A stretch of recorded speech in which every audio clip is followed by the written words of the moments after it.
Hi friends, welcome back to our channel tasty traditions hub. आज हम एक ऐसी मिठाई बनाने जा रहे हैं जो सिर्फ स्वादिष्ट ही नहीं बल्कि सेहत के लिए बहुत बेनिफिशियल है। गोंद के लड्डू। ये लड्डू हमारे ट्रेडिशनल इंडियन रेसिपीज़ का एक बहुत ही अनमोल हिस्सा है दोस्तों। गोंद के लड्डू के बहुत सारे फ़ायदे हैं।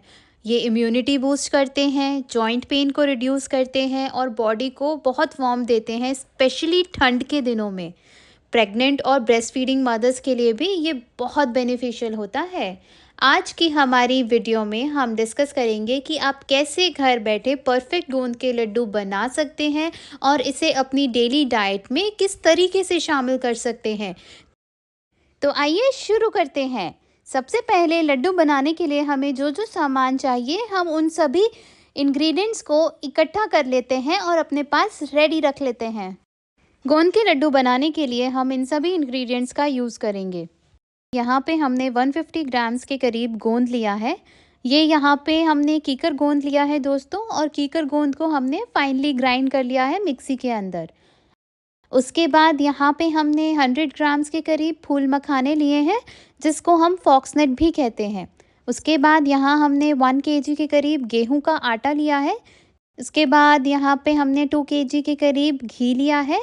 फिर 900 ग्राम्स के करीब हमने 200 देसी खांड ली है। यहाँ पे आप अपने टेस्ट के हिसाब से इसकी क्वांटिटी को कम ज़्यादा एडजस्ट कर सकते हैं। फिर उसके बाद यहाँ पे हमने 250 ग्राम्स के ही करीब आलमंड्स लिए हैं, और उसके बाद ये यहाँ पे हमने 50 ग्राम्स के करीब मेलन सीड्स को ले लिया है। तो ये सभी इंग्रेडिएंट्स हमारे गोंद के लड्डू बनाने के लिए ऑल टुगेदर यूज़ होंगे। अब आते हैं सबसे मज़ेदार और एरोमेटिक स्टेप पर, तड़का ऑफ फ्लेवर्स।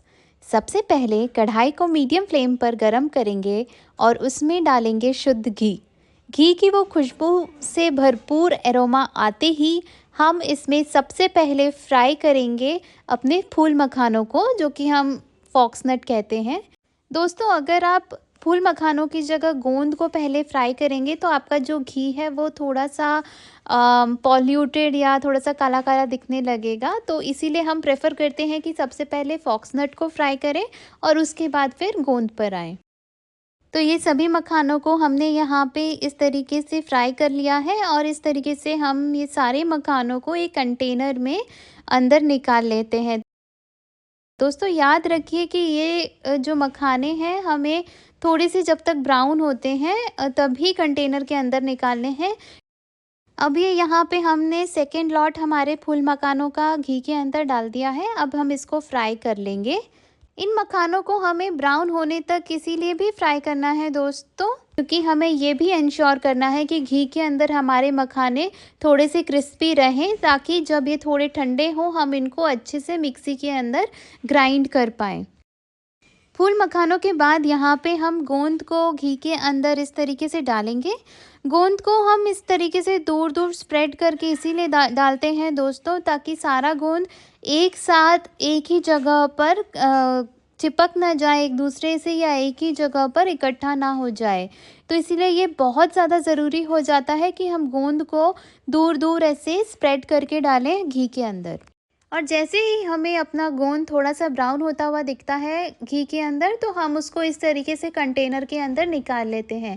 गोंद को दोस्तों हम लोग घी के अंदर इसीलिए फ्राई करते हैं क्योंकि गोंद अगर हम कच्चा यूज़ करेंगे तो वो बहुत ज़्यादा हार्ड होता है, और घी के अंदर फ्राई करने के बाद ये थोड़ा सा फूल जाता है और रिलेटिवली सॉफ्टर हो जाता है।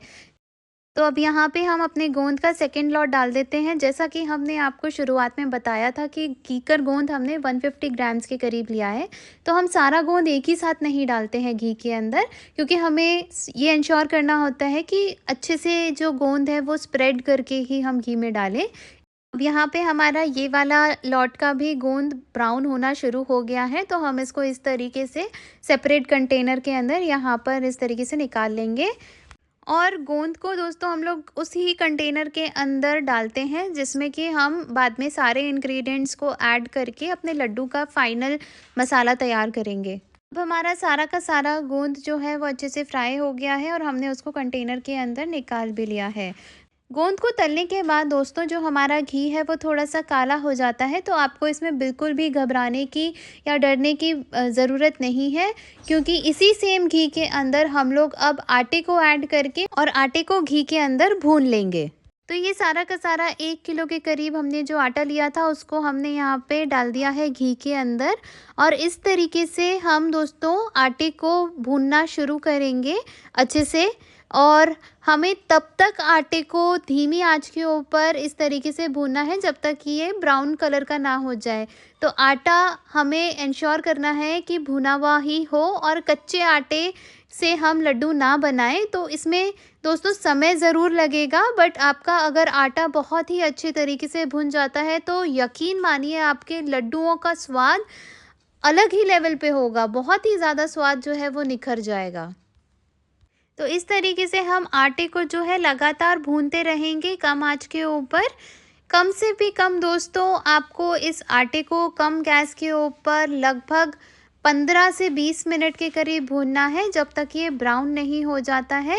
हमें ये भी ध्यान रखना है कि जो आटा है वो जल ना जाए। ज़्यादा डार्क ब्राउन होगा तो वो थोड़ा-सा आटे के अंदर और आपके लड्डू के अंदर थोड़े से जलने की स्मेल आएगी, तो हमें वो चीज़ अवॉइड करनी है।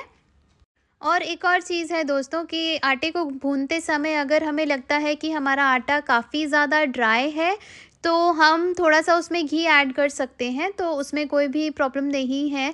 तो यहाँ पे हमने घी को थोड़ा-सा और ऐड किया है अपने आटे के अंदर, क्योंकि हमें थोड़ा लग रहा था कि सूखा हो चुका है।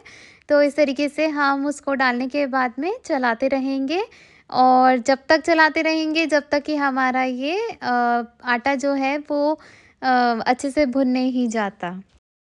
ये अब हमारा लड्डू का मसाला भुनते-भुनते दोस्तों देखिए डार्क ब्राउन कलर का हो गया है, और घी भी इसमें अच्छा डला हुआ है, क्योंकि जिस हिसाब से ये भुनने में आसानी से भुन रहा है, इसका मतलब है कि हमें कम से कम इतना घी तो रखना ही पड़ेगा, क्योंकि इसमें हमें अभी ड्राई इंग्रीडिएंट्स भी ऐड करने हैं, जैसे कि खांड, गोंद, grinded fox nuts and almonds. तो अब हम इसके अंदर ये बादाम डाल दिए हैं, जो हमने लिए थे बादाम हमने पीस के डाले हैं। फिर अब हम इसमें ये जो फूल मखाने थे उनको हमने इस तरीके से पीस लिया है। इन सारे मखानों को भी हम इसके अंदर मिक्स कर रहे हैं। मखाने मिक्स करने के बाद ये गोंद था, ये जो हमने तैयार करके रखा था, इसको भी हमने इसके अंदर मिक्स कर दिया है। इसको हम अच्छे से मिक्स कर लेते हैं पहले। अभी इसमें हमने खांड ऐड नहीं करी है, क्योंकि पहले हम देख लेते हैं कि कितना मटेरियल ये सब ऐड करने के बाद हमारा हो गया है। देखिए ये अच्छे से मिक्स हो गया है यहाँ पे, और जैसे ही हमें लगा कि सारी चीज़ों को हमने ऐड की थी वो सब अच्छे से मिक्स हो गई हैं, हम इसके अंदर जो हमने देसी खांड ली थी उसको हम ऐड कर देते हैं। थोड़ी-थोड़ी करके ही हम यहाँ पे देसी खांड को ऐड करेंगे, जिससे कि पूरे में एक सा टेस्ट आए इसका। नहीं तो क्या होता है कि कई बार एक साथ मिक्स कर देते हैं तो कहीं पे वो इकट्ठी होने के बाद थोड़ा ज़्यादा मीठा टेस्ट आता है, और कहीं पे थोड़ा-सा कम होने के कारण उससे हमें थोड़ा-सा टेस्ट ऊपर-नीचे हो जाता है, सब जगह एक समान टेस्ट नहीं रहता है हमारे लड्डू के अंदर। इसलिए धीरे-धीरे हम इन सभी इंग्रीडिएंट्स को अच्छे से मिक्स कर देंगे। तो ये देखिए हमारे सर्दियों का मेवा जो कि सभी घरों में बनता है, अलग-अलग तरीके से बनता है। कुछ लोग इसमें सौंठ और अजवाइन भी मिलाते हैं, जो कि वो और ज़्यादा अच्छी दवाई का काम करता है। लेकिन हमने यहाँ पे ये सिर्फ़ केवल गोंद के ही लड्डू बनाए हैं। दोस्तों आप सुबह-सुबह गरम दूध के साथ एक लड्डू खाइए, तो आपको गारंटीड ब्रेकफास्ट की भी ज़रूरत नहीं पड़ेगी, और पूरे दिन आपकी एनर्जी बढ़िया बनी रहेगी एकदम। अब फाइनली हमारे सारे इंग्रेडिएंट्स जो हमने ड्राई डाले थे वो सब मिक्स हो चुके हैं। अब हम इसमें मेलन सीड्स को भी ऐड कर देंगे, जो हमने इनिशियली 50 ग्राम्स के करीब लिया था, और अच्छे से मिक्स करके चला देंगे। आप चाहें तो इसमें और भी सीड्स ऐड कर सकते हैं। तो ये आपको देखने में लग रहा होगा दोस्तों कि घी थोड़ा ज़्यादा है यहाँ पे, लेकिन जब हम लड्डू बनाएंगे उसके बाद में, क्योंकि ठंड का मौसम है तो घी थोड़ा जम भी जाता है, तो ये हमारे बिल्कुल परफेक्ट लड्डू बन के तैयार हो जाएंगे यहाँ पे। अब हम इनको थोड़ी देर नॉर्मल टेम्परेचर पे आने के लिए छोड़ देंगे, क्योंकि अभी काफ़ी गर्म है, आप लड्डू नहीं बना पाएंगे। तो कम से कम 15 से 20 मिनट के लिए हम इसको थोड़ा सा ठंडा होने के लिए छोड़ देंगे। अब हम पहुंच गए हैं हमारे थर्ड और लास्ट स्टेप पर, जहां पे हम हमारे लड्डू के लिए बनाए हुए पूरे मसाले को बांधकर लड्डू बनाना शुरू करेंगे। लड्डू के मसाले को इस तरीके से हम एक हाथ से दबाकर इकट्ठा कर लेंगे और फिर दोनों हाथ की मदद से इस तरीके से गोल घुमाकर हम राउंड शेप दे देंगे। और ये हमारा पहला लड्डू यहाँ पे हमने बना लिया है, और बाकी लड्डू भी आइए हम इसी तरीके से बना लेते हैं। ये जो मटेरियल दोस्तों हमने लिया था, इसमें 40 से 50 लड्डू आपके बड़े आराम से बन जाएंगे। और अब हमारे सारे के सारे लड्डू बन चुके हैं दोस्तों। यहाँ देखिए, बेहद ही स्वादिष्ट ये लड्डू और बेहद ही हेल्दी। स्वाद के साथ साथ हेल्थ भी आपको भरपूर मिलेगी। ये लड्डू सर्दियों में बहुत ही बेहतरीन होते हैं। इम्यूनिटी को बूस्ट करने में ये बहुत मदद करते हैं। ब्रेकफास्ट के लिए आपका सबसे ईजीएस्ट ऑप्शन सर्दियों में ये बन सकते हैं। 1 ग्लास गर्म दूध के साथ आप इन लड्डुओं को लीजिए और आपको ब्रेकफास्ट में और कुछ भी करने की ज़रूरत नहीं है। इतने पावर पैक्ड और इतने हेल्दी लड्डू होते हैं। तो आप भी इन लड्डुओं को अपने घर पे ज़रूर ट्राई करिएगा और हमें बताइएगा ज़रूर कमेंट सेक्शन में कि आपके लड्डू कैसे बने। आपके रेसिपी से रिलेटेड कोई भी सवाल हो तो हमें कमेंट सेक्शन में डालना ना भूलें। हम आगे भी आपके साथ ऐसी ही दिलचस्प और बेहद ही स्वादिष्ट रेसिपीज़ शेयर करते रहेंगे। तब तक के लिए अपना ख्याल रखिए और हाँ, हमारे चैनल को लाइक और सब्सक्राइब करना ना भूलें।